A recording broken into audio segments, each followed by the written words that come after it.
All right, now, as we move into our message today, I finally am going to explain why we're all seated here around tables rather than our normal rows, because normally at this point, we would have a sermon, but instead we're doing something a little bit different. As our leadership team sought God about what he had for us this summer, we sensed that he was saying, hey, I want you guys to do something different. I want you to change it up a little bit. And I recognize that that change can be disruptive. You know, if you're expecting to come into a church with rows like we normally have, and you find tables instead, that can feel a little uncomfortable. But we have decided to do this, first of all, because what's going to happen is instead of our normal sermon, we're going to be watching a video teaching from John Eldredge based on his book, which you'll find there on your table, called Get Your Life Back. And this teaching, I read this book a couple of years ago, really, really helpful. We think it's going to be really helpful for you. But this teaching is about 20 minutes, and then after it's over, we are going to break into groups around your tables and discuss what we've heard. Now, we've got table leaders at every table, so you don't have to, have that awkward, try to figure out how to make a conversation happen. They'll facilitate the conversation for you. But one of the reasons we're doing this is that, Alpha, if you're familiar with it, has used this sort of structure for years, and it's worked really, really well. And we feel like it would be helpful for us to try something different this time of year when we have less people around because a lot of our students are gone for the summer. And as a church, our vision is to be a community being transformed into the image of Jesus for the sake of others. And so one of our goals as a church is to actually facilitate community. So one of the reasons that we're doing this is that this is an opportunity to get to know your church community a little bit. And this might be your first time here, and you'd be like, I'm not really here for church community, but this is an opportunity. The power of community can be experienced in short little spurts like this. And so when you come and you sit in rows, that's kind of hard to do, but the reason we're seated around tables is so that we can talk together with one another. The other reason is that we really feel like this content is so helpful. One of the things we're trying to do this summer as a church is to pause and actually to receive rest and refreshment from God. I believe he has that for every single one of us. And a lot of what John talks about in this video is going to be integral to us in terms of learning how to be rested and be refreshed by God over the course of this summer. So that's the vision for what we're doing. So we're going to watch a video here in just a moment, and then after the video's over, I'll get up and I'll facilitate as we transition into our discussion. Sound good? All right. Okay, let me pray, and then we'll start the video. So, Father, thank you, Lord, for the opportunity to gather as a church. Thank you for the opportunity, Lord, to glean from what you're doing in your church all around the world and the technology to do this morning. Lord, I pray, God, that you would open our hearts to receive what you want to give us. Lord, I pray that you would speak to each one of us here this morning as we listen to what John has to say and as he expounds on your word. Lord, would you speak to us today? In Jesus' name, amen.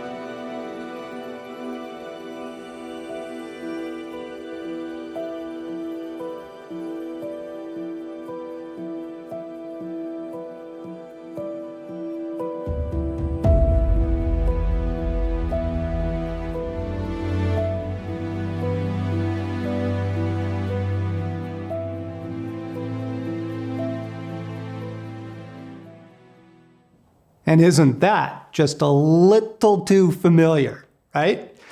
Welcome back, friends. So good to be with you here in session 2. Now, before we jump into this session, let's practice the pause. We're going to take 60 seconds for our 1-minute pause right here at the beginning, and we're going to release everything to Jesus, all right? Jesus, I give everyone and everything to you. So let's practice that now.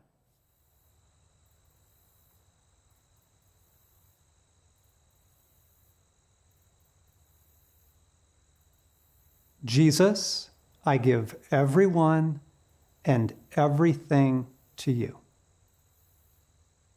What do I need to release, Lord? What do I need to give over right now?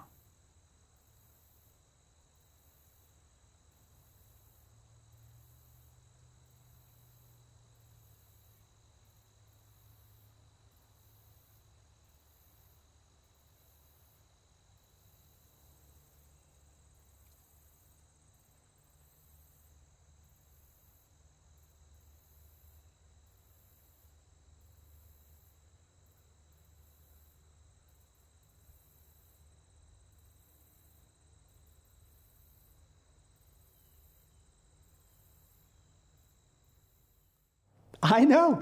It's hard, isn't it? 60 seconds is all we're asking our soul for. And the distractions that come rushing in and the cares and concerns. And that's why, learning to practice this is going to become an enormous grace in your life. Because what's happened in this mad world that we're living in is we've literally trained our souls not to know what to do with downtime. With just some breathing room. We're so uncomfortable with it. You know what we all do? We reach for this little baby, right? Any bit of margin, any bit of downtime now, anywhere in our culture, you see everybody reaching for their phones, right? I was meeting a friend the other day for lunch, and I got there early. I think it was about 10 minutes early. And I was sitting in my car, and I just did the instinctive thing. We just immediately reach for the technology. We reach for the web. We reach for the connection, right? And I catch myself and go, wow, I used to be a guy that enjoyed downtime. I used to enjoy just listen to a little music or look out the window. I love people watching, dog watching, seeing what's going on in the world. But we are actually in love now, dare I say, addicted to distraction. I mean, you go any public place now, schools, campuses, airports, even the sidewalk after church. Everybody's got their phone out. It's amazing. You can just look down the row and everybody is on their mobile devices.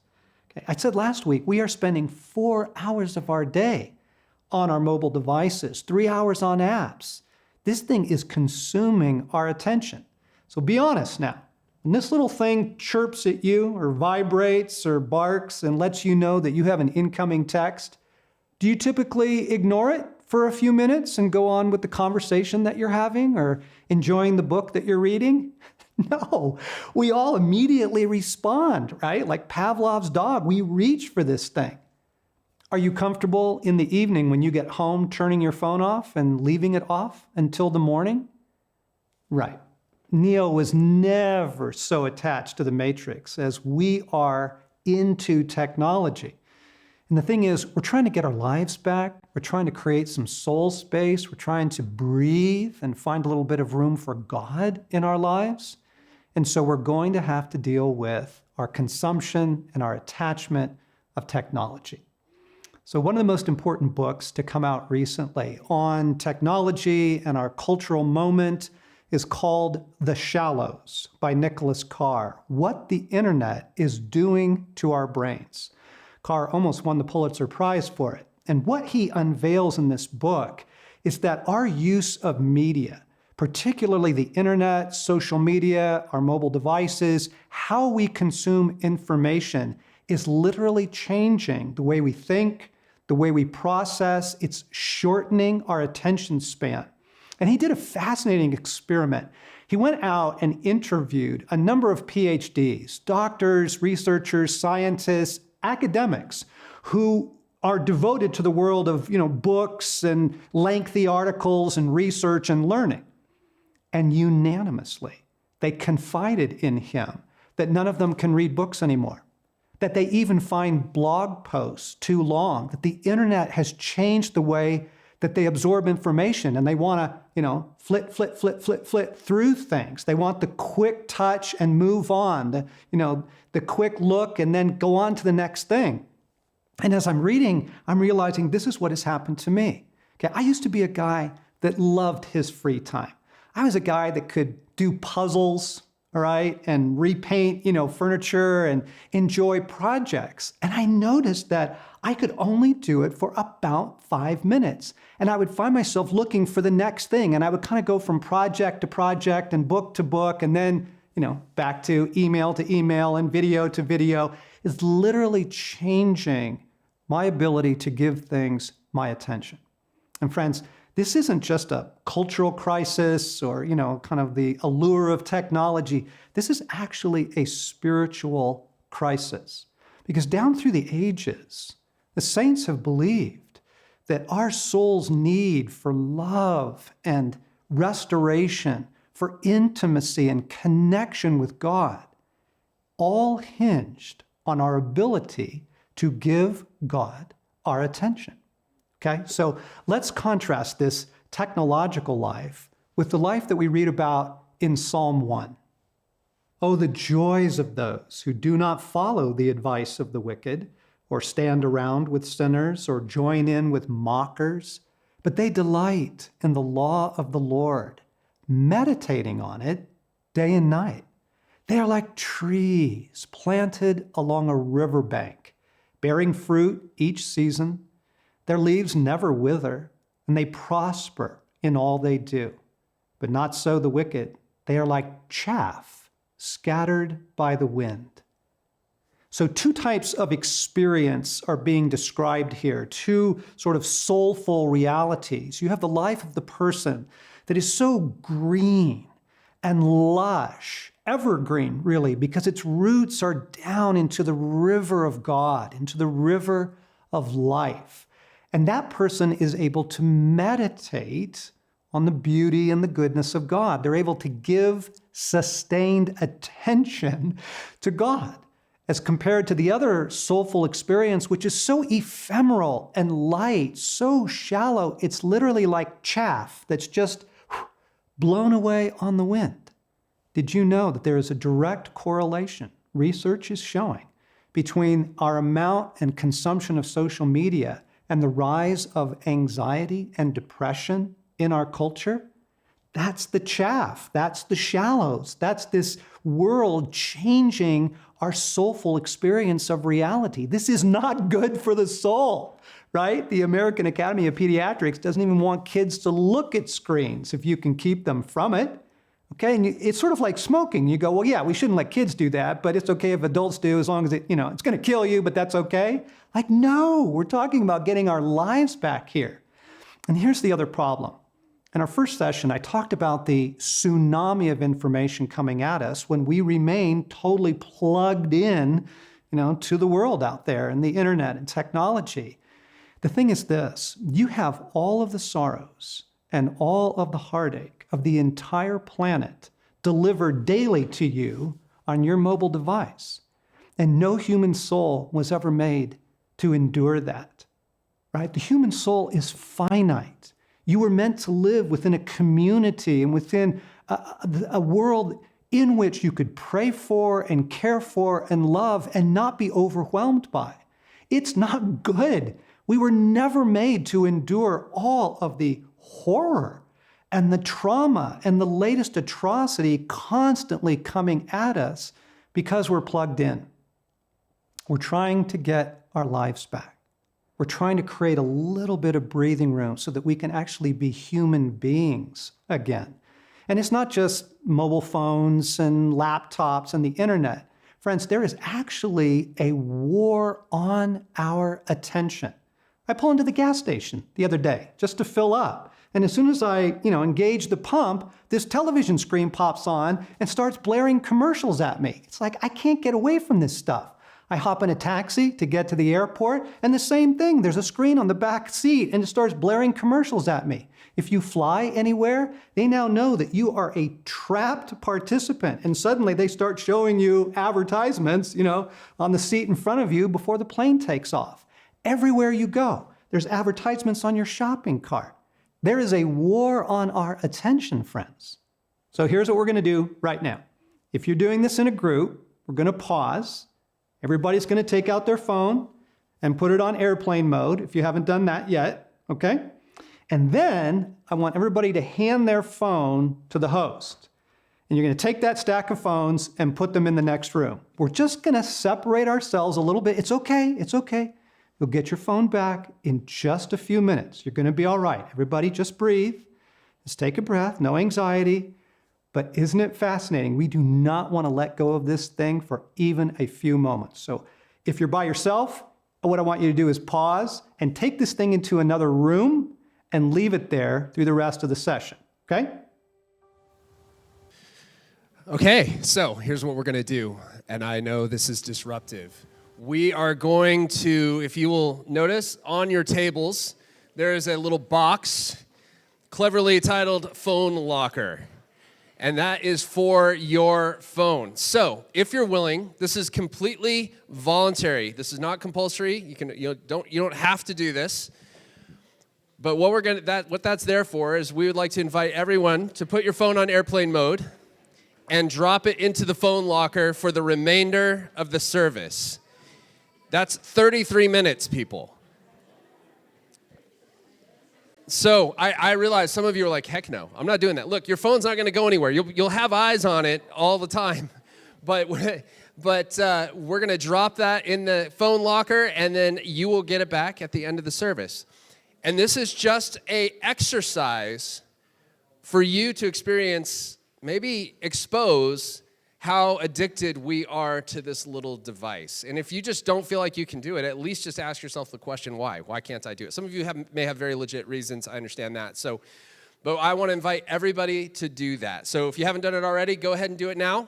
And then we're going to continue with the rest of this video. There's just a little bit left.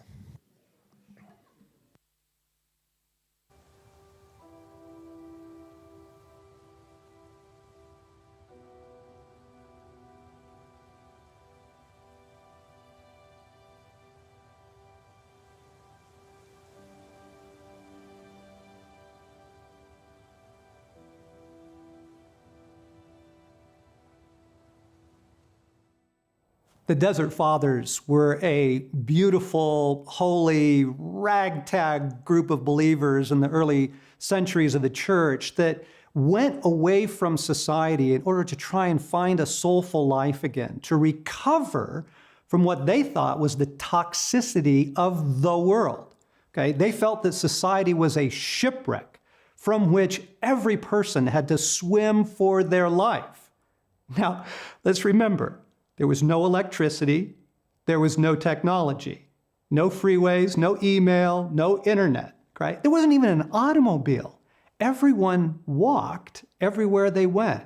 Human life was literally at the pace of 3 miles an hour, okay?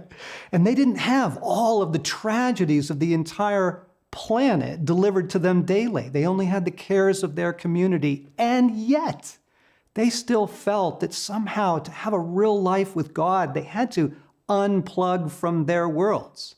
I mean, how much more do we? As the book of Hebrews says, therefore, since we are surrounded by such a great cloud of witnesses, let us throw off everything that hinders and the sin that so easily entangles, and let us run with perseverance the race marked out for us. Let us fix our eyes on Jesus. These scriptures are not meant to be scolding. They're not meant to be rebukes. They're not given in that spirit at all. Nothing that I'm offering is given in the spirit of a reprimand. It is a lifeline being thrown to us by God, and learning to be able to let go of all the hindrances of the world and just give Jesus a little bit of our attention is absolutely life-giving and joyful and transforming.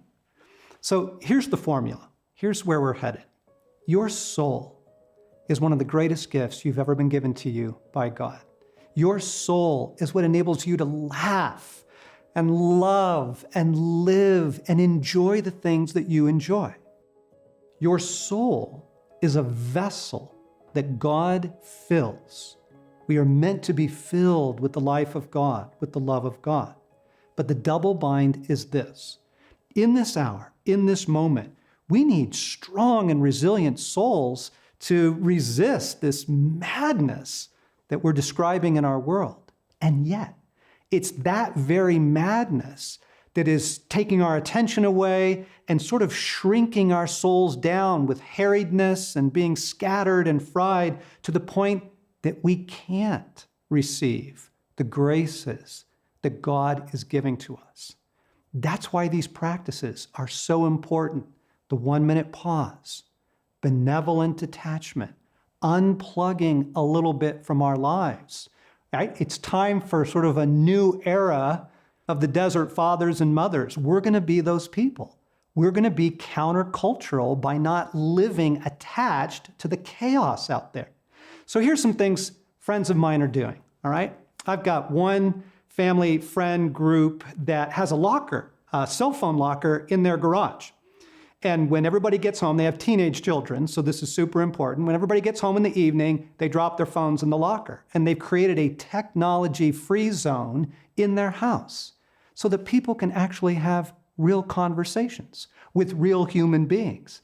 And it has become revolutionary for their family life. Yeah, everybody fought it at first, but now they are loving it. They're loving the margin, out of the drama, right? Free of that. Some other friends have a rule, no cell phones in bedrooms. I think that's a good one. Nobody gets to take their cell phone into their bedroom in the evening, right? When you go in to rest or have a marriage, right, and conversation and intimacy and processing your day, you shouldn't be sitting there, both isolated on your feed, all right? So no cell phones in the bedrooms, right? Just simple practices that I describe in the study guide and unpack more in the book that will guide you in really easy steps to unplug from your world. I'm not saying, again, that, we all have to become monks and retire to the mountains. We have a real life, we have a real world, we're all living in this, but you can take simple steps to get your life back, and you're gonna love it.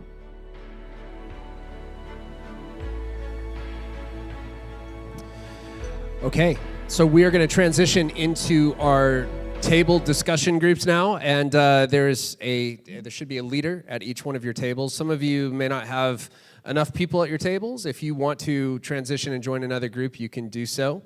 But here's what we're going to do for the remainder of our time.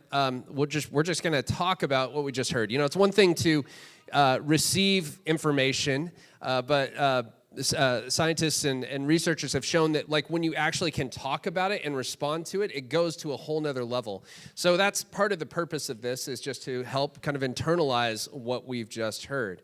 So your table leader will be facilitating your conversation. And we still have hot drinks out if you need to go grab a hot drink or something to be able to survive without your phone. I totally get that. And then we will wrap up at noon. So I'll come up and wrap things up at noon. So go ahead and break into your groups. And if you need to move around a little bit, feel free to do that.